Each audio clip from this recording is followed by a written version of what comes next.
PTI को बल्ले का निशान मिलेगा या नहीं? पीटीआई उम्मीदवारों के सर पर खतरे की तलवार लटकने लगी। पेशावर हाई कोर्ट से भी रिलीफ ना मिला। अदालत ने इलेक्शन कमीशन को कल तक कानून के मुताबिक फैसला करने की हिदायत कर दी। दौरान समाअत चेयरमैन पीटीआई बैरिस्टर गौहर ने अदालत को आगाह किया कि कल तक इंतखाबी निशान ना मिला तो पीटीआई उम्मीदवार आजाद तस्वुर होंगे। अदालत ने पूछा कि इस इस्लामाबाद हाई कोर्ट में क्यों दायर नहीं किया। बैरिस्टर गौहर बोले, रहनुमाओं की गिरफ्तारी के खदशे की वजह से इस्लामाबाद हाई कोर्ट नहीं गए। पीटीआई से इम्तियाजी सुलूक हो रहा है क्या? 32 सवालात किसी और पार्टी से भी पूछे गए। इलेक्शन कमीशन में शिकायत करने वाला पार्टी का हिस्सा नहीं। बैरिस्टर गौहर ने अदालत को पीटीआई के रजिस्टर्ड अरकान की फहरिस्त फराहम कर दी। इलेक्शन कमीशन ने पीटीआई के इंट्रा पार्टी इलेक्शन पर फैसला महफूज कर रखा है, जो अब कल तक सुनाए जाने का इम्कान है।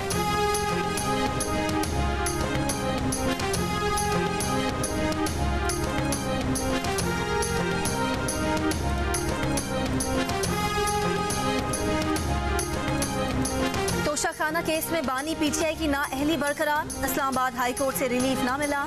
इलेक्शन में हिस्सा लेने पर सवालिया निशान। अदालती फैसले में कहा गया है कि तहरीक इंसाफ ने सजा मुअत्तली की दरख्वास्त में फैसला मुअत्तल करने की इस्तदा ही नहीं की थी। सुप्रीम कोर्ट वाज़ेह कर चुकी है कि सजा मुअत्तली से फैसला मुअत्तल नहीं होता। कानून में सजा मुअत्तली के ऑर्डर में नजरसानी या तरमीम की गुंजाइश नहीं। सजा मुअत्तली की दरख्वास्त दायर करते वक्त इलेक्शन कमीशन का नाअहल करार देने का नोटिफिकेशन मौजूद था, मगर उसके बावजूद सजा मुअत्तली की दरख्वास्त पर समाअत के दौरान कोई बहस नहीं की गई। अब सजा का मुकम्मल फैसला मुअत्तल करने का गैर मामूली रिलीफ मांगा जा रहा है।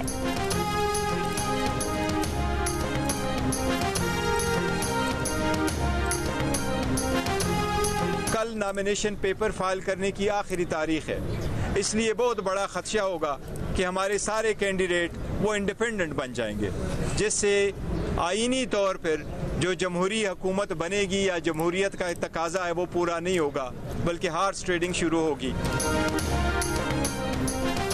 चेयरमैन पीटीआई गौहर खान को इंतखाबी निशान से मुतालिक खदशात। कहा, कल कागजात नामजदगी जमा करवाने का आखिरी दिन है। इलेक्शन कमीशन ने अगर इंट्रा पार्टी इंतखाबात ना माने तो बल्ले का निशान नहीं मिलेगा। पीटीआई के उम्मीदवार आज़ाद तस्वुर होंगे। बल्ला ना मिला तब भी पीटीआई इलेक्शन का बॉयकॉट नहीं करेगी। बोले, वो किसी इदारे या उसके सरबराह के खिलाफ नहीं, रवैया अक्सर तब्दील है। जियो न्यूज़ से गुफ्तगू में बैरिस्टर गौहर ने अकबर एस बाबर को ज़हनी मसाइल का शिकार करार दे दिया। कहा, वो कैसे पीटीआई के रुकन हो सकते हैं? उन्होंने हर वो काम किया जो पार्टी की बदनामी का बाइस बने।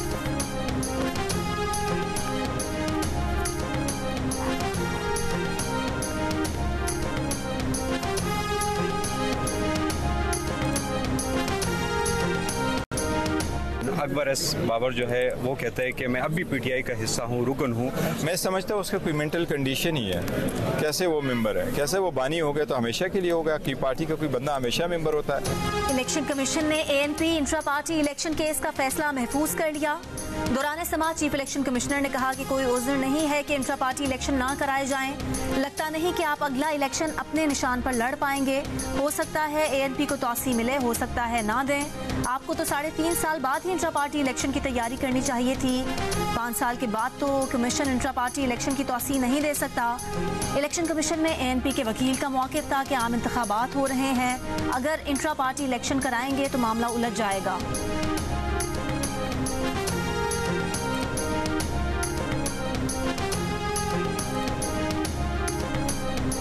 लेवल प्लेइंग फील्ड फराहम करने के लिए पीटीआई की सुप्रीम कोर्ट में दरखास्त। तहरीक इंसाफ को लेवल प्लेइंग फील्ड और शफाफ इंतखाबात के लिए फरीकैन को हिदायत जारी करने की इस्तेदा।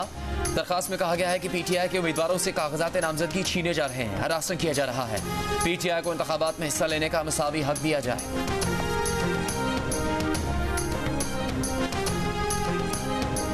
पथराव का सिलसिला उन लोगों ने किया जो उन बलूचिस्तान से आने वाले मुजाहिरीन में शामिल नहीं थे और यहाँ से अपने चेहरों को ढांप के पहले से आके शामिल हुए थे। उन लोगों ने नेशनल प्रेस क्लब के बाद ये काम शुरू किया, जिसके बाद ये अमल करना पड़ा। इंतज़ामिया, पुलिस और इंटेलिजेंस एजेंसीज के पास बहुत वाज़े और बहुत क्रेडिबल एविडेंस ये थी कि अगर किसी मेन स्ट्रीट या किसी मेन शाहराह पे ज़्यादा देर के लिए लोग इकट्ठे रहे तो उस सिचुएशन को एक्सप्लॉइट किया जाएगा। बलूचिस्तान से आए लोगों ने शरंगेजी नहीं की। इस्लामाबाद के कुछ मकामी अफराद ने चेहरे ढांप कर पथराव किया, जिसके बाद सूरत हाल खराब हुई। पुलिस को एक्शन लेना पड़ा। बलोच एकजहती कमेटी से मुलाकात के बाद हुकूमती कमेटी की प्रेस कॉन्फ्रेंस। सरबराह कमेटी फवाद हसन फवाद ने कहा कि रात गिरफ्तार किए ज़्यादातर मर्द, तमाम औरतें और तमाम बच्चे रिहा कर दिए गए। कुछ मर्द शामिल तफ्तीश हैं जिन पर मुकदमा है, उनकी रिपोर्ट कल तक आ जाएगी। फवाद हसन फवाद ने कहा कि इंटेलिजेंस इतलात थी, इसीलिए मार्च के शुरुका को F9 पार्क जाने का कहा था।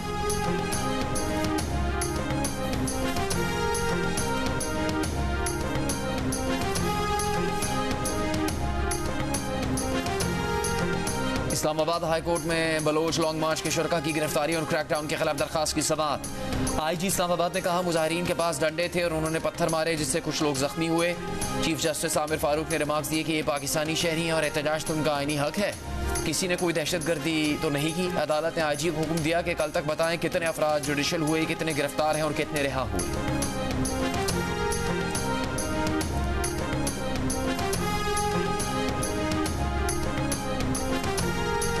रवा साल BLA और BLF ने तुर्बत में 158 दहशतगर्द कार्रवाइयाँ की। इन कार्रवाइयों में 66 अफराद शहीद और 30 से जायद जख्मी हुए। CTD बलोचिस्तान की जानिब से जारी बयान में कहा गया है कि एक माह में मुख्तलिफ ऑपरेशन में 8 इंतहाई मतलूब दहशतगर्दों को गिरफ्तार किया गया। 20 नवंबर को इंतहाई मतलूब दहशतगर्द बालाच वल्द मौला बख्श को गिरफ्तार किया गया। गिरफ्तारी के वक्त दहशतगर्द बालाच से 5 किलो बारूदी मवाद बरामद हुआ। बालाच की निशानदही पर पसनी के करीब ऑपरेशन किया जहां दहशतगर्द छुपे हुए थे। ऑपरेशन के दौरान बालाच अपने दहशतगर्द साथियों की फायरिंग से मारा गया।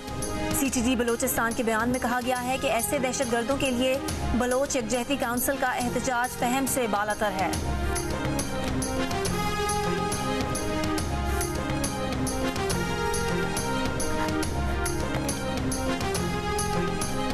पीपल्स पार्टी के चेयरमैन बिलावल भुट्टो जरदारी ने कहा कि नफरत और तकसीम की सियासत उरूज पर है, हमें इस बुखार को तोड़ना पड़ेगा। शेख अयाज मेले से खिताब में कहा कुछ लोग चाहते हैं तकसीम रहे, लेकिन जीत तकसीम में नहीं बल्कि इत्तेहाद में है। एक दूसरे को गद्दार और काफिर कहने से मुल्क कैसे चल सकता है। मौसमियाती तब्दीली पर बात करते हुए बोले कुतुब जनूबी और शुमाली के बाद सबसे ज्यादा ग्लेशियर्स पाकिस्तान में है, ये बर्फ पिघल जाएगी, हम सैलाब में डूबेंगे और प्यास से मरेंगे। लोगों को इस खतरे से बाखबर होना चाहिए। कोहे हिमालय के नीचे रहने वाले पाकिस्तानियों की जिंदगी खतरे में है।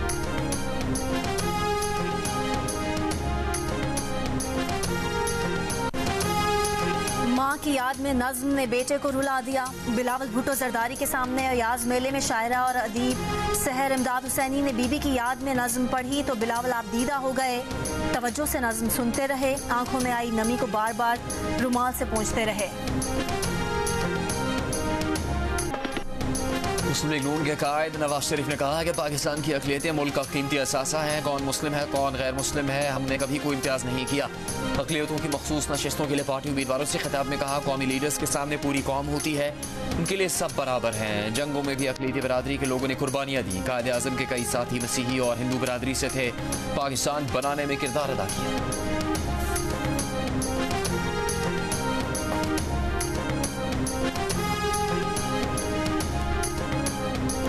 गार्डन टाउन लाहौर में साबिक चीफ जस्टिस साकिब निसार के घर पर हुए दस्ती बम हमले की तफ्तीश जारी।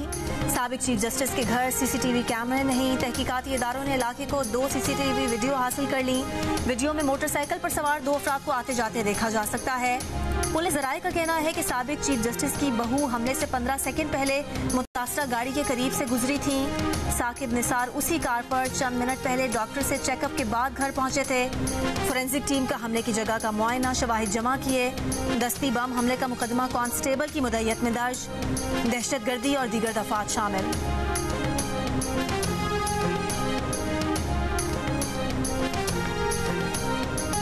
प्रॉपर्टी के DC रेट को मार्केट रेट के 85% के करीब लाया जाएगा। प्रॉपर्टी के DC रेट में तब्दीली के फैसले पर अगले माली साल से अमल दरामद होगा।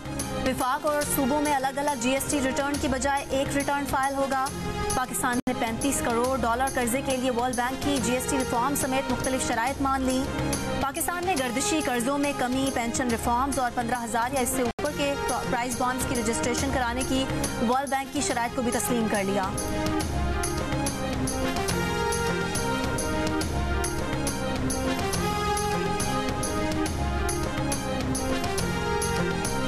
साल 2024 के आगाज़ में बिजली के बिल कराची के सार्फिन पर बिजली बनकर गिरेंगे। 1 यूनिट बिजली 7 रुपये 67 पैसे मजीद महंगी हो जाएगी। ये इजाफा सहमाही एडजस्टमेंट और सरचार्ज की मद में किया जा चुका। कराची की बिजली महंगी होने की वजह 4 मुख्तलिफ सहमाही एडजस्टमेंट्स का एक साथ मिलकर लगना होगा। 1 जनवरी से सहमाही एडजस्टमेंट्स के तहत यूनिट बिजली पर 6 रुपये 15 पैसे बढ़ेंगे, जबकि जनवरी में कराची के सार्फिन को मिलने वाले बिलों में 1 रुपये 52 पैसे फी यूनिट सरचार्ज शामिल होगा। ये सरचार्ज 12 महीने नवंबर 2024 तक जारी रहेगा। सहमाही एडजस्टमेंट्स मार्च तक लगी रहेंगी। इसके बाद नई एडजस्टमेंट्स लग सकती हैं।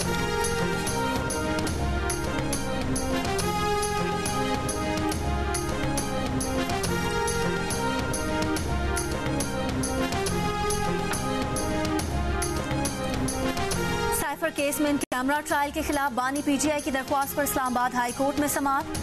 पीटीआई के वकील सलमान अकरम राजा ने कहा कि समाअत में शिरकत करने वालों को पाबंद बनाया गया है कि अदालती कार्रवाई से मुतालिक बात नहीं कर सकते। अदालत ने पूछा क्या ये भी नहीं बता सकते कि फर्द जुर्म आयद हो गई। वकील बोले बिल्कुल, अदालत ने मना किया है। मीडिया और सोशल मीडिया पर साइफर केस की कार्रवाई शाया करने पर पाबंदी लगाई गई है। खुसूसी अदालत का कहना है कि रिपोर्टिंग से दोस्त ममालिक के साथ ताल्लुकात पर असर पड़ सकता है। मजीद समाअत कल तक मुलतवी।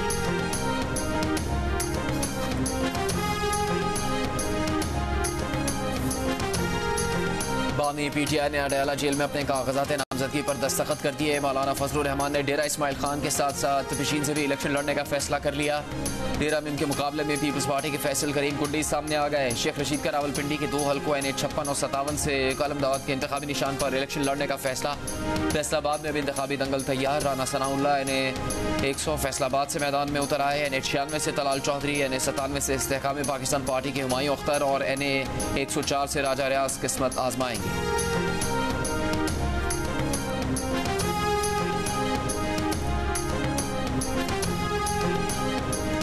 चेयरमैन सेनेट सादिक संजरानी भी इंतखाबी दंगल में कूद पड़े। NA260 चागी से कागजात नामजदगी जमा करा दिए। मिटियारी की नशिस्त NA216 से मखतूम जमीलुज़्ज़मा के मुकाबले पर नून लीग सिंध के सदर बशीर मेमन मैदान में उतर गए। MQM के सैयद अमीनुल हक NA246 से और PTI के खुरमशेर जमान का NA241 से इलेक्शन लड़ने का फैसला। शाह महमूद कुरैशी ने थर के हल्का NA214 से कागजात नामजदगी हासिल कर लिए। मुस्तफ़ा नवाज खोकर इस्लामाबाद के 2 हलकों से बतौर आज़ाद उम्मीदवार मैदान में उतर रहे हैं।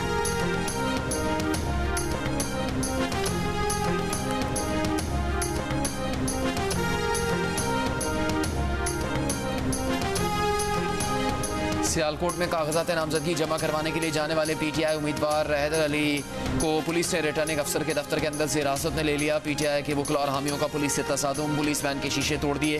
पुलिस की हैदर अली को हिरासत में लेने की तरदीद। सरगोदा में लीगी रहनुमा मोहसिन नवाज राजा के RO ऑफिस पहुंचने पर PTI के हामी वकला और मुस्लिम लीग नून के कारकुनों के दरमियान झगड़ा। फैसलाबाद में लीगी उम्मीदवार हुमा तहसीन कागजात नामजदगी वसूल करने के लिए सरकारी नंबर प्लेट वाली गाड़ी में आई। जंग में लीगी उम्मीदवार असलम परवाना रैली की सूरत में कागजात नामजदगी जमा करवाने पहुंचे। रैली में सादा लिबास अफराद असलहे की नुमाइश करते रहे।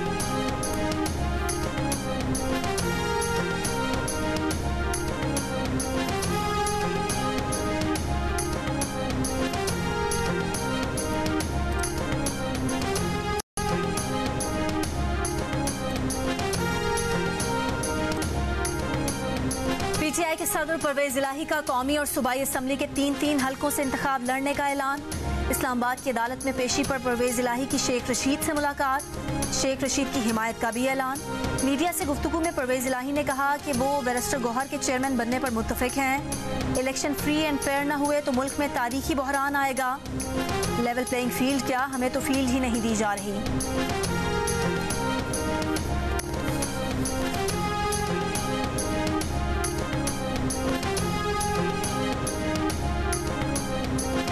MQM और JUI के बाद नून लीग और बलूचिस्तान अवामी पार्टी की भी कागजात नामजदगी जमा करवाने की मुद्दत में 2 रोज़ की तोसी की दरखास्त। इसहाक डार ने इलेक्शन कमीशन को मरासले में कहा कागजात नामजदगी जमा करवाने के लिए सिर्फ 3 दिन दिए गए।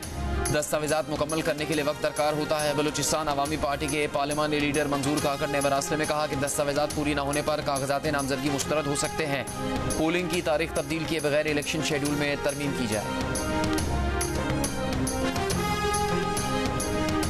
इलेक्शन कमीशन ने इंतखाबात का शेड्यूल जारी कर दिया। अब इलेक्शन मुलतवी कराने के अहकामात कैसे दें? इस्लामाबाद हाई कोर्ट के चीफ जस्टिस आमिर फारूक के रिमार्क्स। अफगान महाजिरीन के शनाख्ती कार्ड की स्क्रूटनी तक आम इंतखाबात मुलतवी कराने की दरख्वास्त पर फैसला महफूज। दरख्वास्त गुजार के वकील का कहना था कि अफगान महाजिरीन की जानिब से जाली शनाख्ती कार्ड बनवा कर वोटर लिस्टों में शामिल होने का इंकशाफ हुआ है। जाली शनाख्ती कार्ड के बाइस आम इंतखाबात पर सवालात उठेंगे।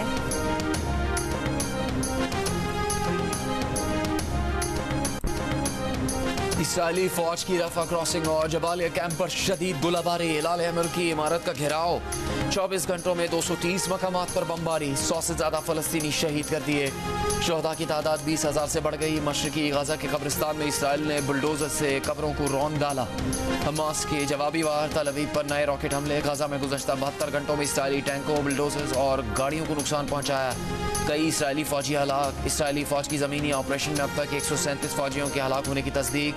शुमाली गाजा के तमाम अस्पताल गैर फाल हो गए। यरगमालियों की रिहाई की कोशिशों पर हमास का दो टोक जवाब। कहा फ़लस्तीन का कौमी फैसला है कि इसराइली जारियत मुकम्मल खत्म होने तक मुज़ाकरात नहीं होंगे। अक़वाम मुत्तहिदा की सलामती काउंसिल में गाजा जंगबंदी पर पीर से मौखर वोटिंग आज होने की तवक्को।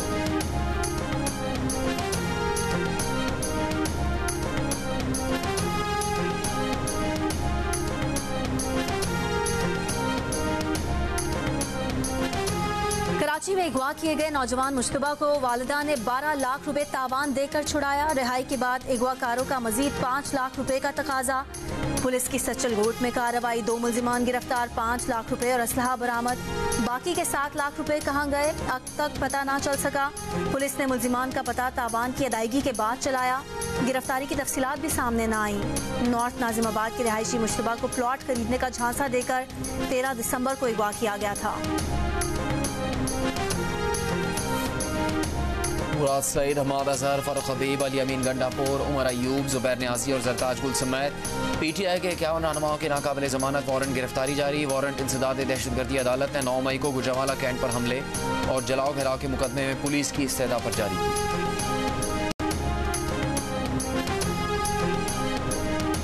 कराची और हैदराबाद समेत पूरे सिंध से पीपल्स पार्टी 99.9% नशिस्तें जीतेगी। शर्जील मेमन का बड़ा दावा। कहा सिंध में पीपल्स पार्टी का कोई मुकाबला नहीं है। दूसरी पार्टी वाले कहते हैं उन्हें क्यों निकाला, वो अपने केसेस को फारिग करने और बदला लेने आए। तहरीक इंसाफ की लीडरशिप अपने काले करतूतों की वजह से जेल में है। अमीर जमात इस्लामी सिराजुल हक ने कहा है कि असम्बलियों और सेनेट में सिर्फ जागीरदार हैं, मजदूर और गरीब का पूछने वाला कोई नहीं। रेलवे हेडक्वार्टर्स लाहौर में मजदूर कन्वेंशन से खिताब करते हुए कहा कि बहरान की जिम्मेदार नून लीग, पाकिस्तान पीपल्स पार्टी और PTI हैं। कौमी वतन पार्टी के चेयरमैन आफ्ताब अहमद खान शेरपाओ ने NA 25/4 सदा के लिए कागजात नामजदगी जमा करा दिए। कहा खैबर पख्तूनख्वा में लेवल प्लेइंग फील्ड नजर नहीं आ रही। पिछला इलेक्शन नहीं सिलेक्शन था। मुंसिफाना इलेक्शन के लिए सब सियासी जमातों को मुनासिब मौके देने की जरूरत है।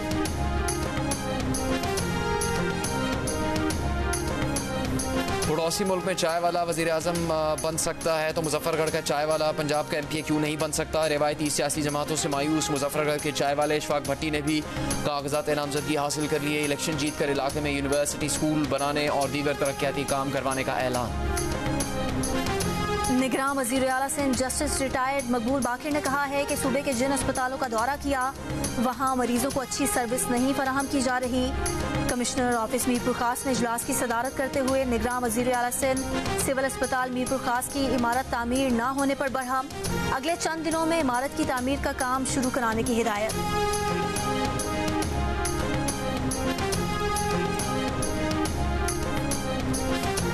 निगरान वफाकी वज़ीर बराए ख़जाना शमशाद अख्तर ने पाकिस्तान में एक्सपोर्ट इम्पोर्ट बैंक के क़याम को मुल्की बरामदात के फ़रोग़ के लिए नई शुरुआत करार दे दिया।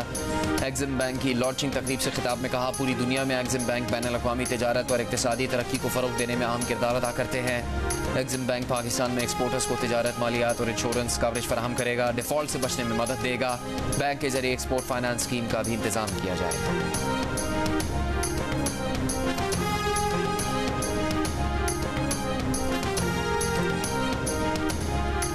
इंतखाबात करीब आते ही मोदी सरकार के फॉल्स फ्लैग ऑपरेशंस और पाकिस्तान मुखालिफ प्रोपेगेंडे में इजाफा हो गया। भारत ने लाइन ऑफ कंट्रोल से 20 किलोमीटर अंदर के इलाके सिरनकोट जिला पूंछ में भारतीय फौजी काफिले पर हमले का इल्जाम भी बगैर सबूत पाकिस्तान पर लगा दिया। मोदी सरकार रवां साल कई फॉल्स फ्लैग ऑपरेशंस कर चुकी है ताकि पाकिस्तान मुखालिफ जज्बात उभार कर इंतखाबात में हमदर्दी हासिल कर सके। 5 अक्टूबर को भारतीय मीडिया ने राजौरी हमले में पाकिस्तान पर इल्जाम लगाया। दर हकीकत वहाँ एक भारतीय मेजर ने फायरिंग करके 5 भारतीय फौजी हलाक किए थे। अप्रैल में भटिंडा के वाक़े को दहशतगर्दी करार देकर इल्जाम पाकिस्तान पर लगाया गया। फिर पता चला कि एक भारतीय फौजी ने जिनसी ज़्यादती से तंग आकर अपने ही 4 साथियों को मार डाला था। तज्जियाकारों के मुताबिक हालिया भारतीय प्रोपेगेंडा आर्मी चीफ के कामयाब दौरे अमेरिका को मुतासिर करने की मज़मूम साजिश हो सकती है।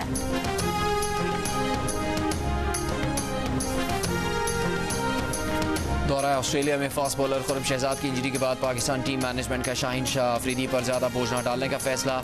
आज पाकिस्तान टीम के प्रैक्टिस सेशन में भी उनसे बॉलिंग नहीं करवाई गई। जुमे से शुरू होने वाले 2 रोज़ा मैच में भी शाहीन अफरीदी से महदूद बॉलिंग करवाई जाएगी ताकि 26 दिसंबर से शुरू होने वाले दूसरे टेस्ट मैच के लिए वो ताज़ा दम रह सकें। खुरम शहजाद के मुतबादिल के तौर पर दूसरा बॉलर फिलहाल ऑस्ट्रेलिया नहीं भेजा जा रहा।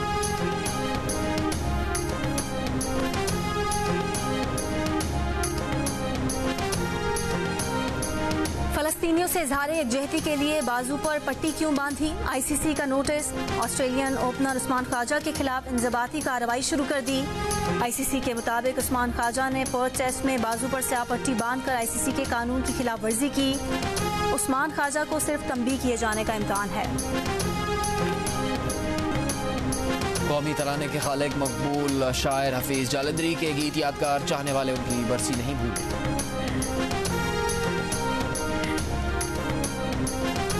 दिखावा बहुत हुआ, अब सादगी ट्रेंड बनेगी। दिल का रिश्ता ऐप के जरिए होने वाली शादी ने मिसाल कायम कर दी। नवीद और मुबश्शरा ने बाहमी रजाबंदी से बेजा अखराजात को तर्क किया और चंद हजार रुपए के जरूरी अखराजात से शादी के बंधन में बंध गए। दोनों चाहते हैं कि सादगी से शादी के ट्रेंड का आगाज करके बेहतर जिंदगी की बुनियाद रखी जाए।